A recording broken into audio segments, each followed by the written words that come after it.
Wala na yan eh.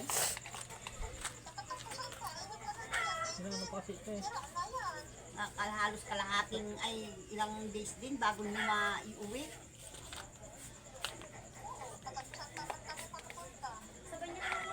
Ano yung sabay niya kay mama? Binigay nga daw ni mama mo yun.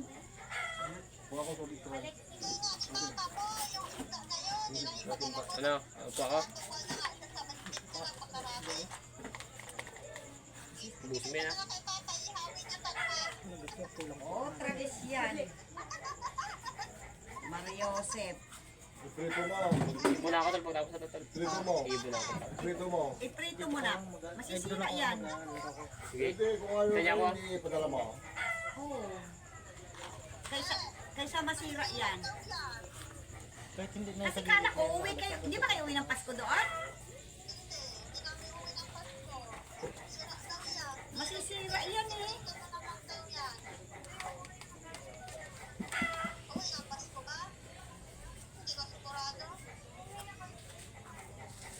Kung uwi kayo, abot pa yan. Oh, kung uwi kayo ng Pasko, pwede na yan doon. Pulutan nyo. Ito pa tayo, pati inuho ko ah. Inuho ko.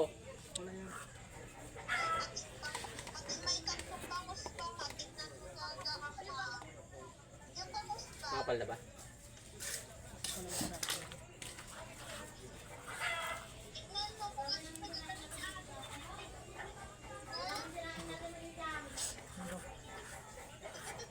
Aroy ko. Ulamin nyo na lang eh. Ulamin nyo.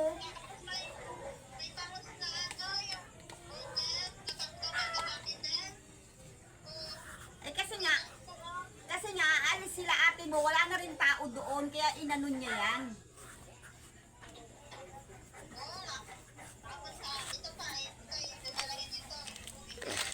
Plancha mo na pataas. Ha? Plancha mo Pero na pataas. pero kung uuwi kayo ng Pasko, pwede yan.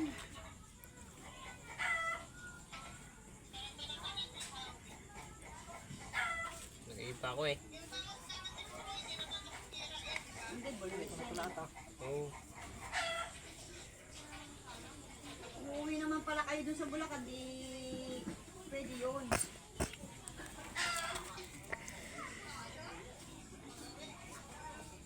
Kulay na yan. Kulay yun. Duda 2 ako. hours mo 2 hours mo banlawan. Hindi ata makapit yung bleach mo eh. Nalimutan ka lagyan natin yan. Hindi mo nilagyan ng ano. Sa bitchin. Kaya nga.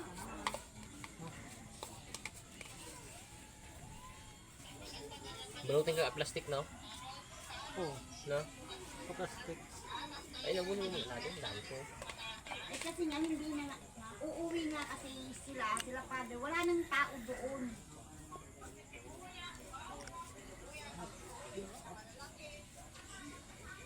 Wala na kasi yun na, ang dami, pati ubas, kadami diyan, kadami.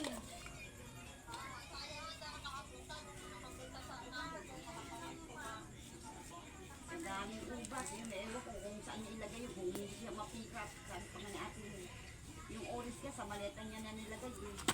Yung isang ahon daw yung regalo na yun na orange.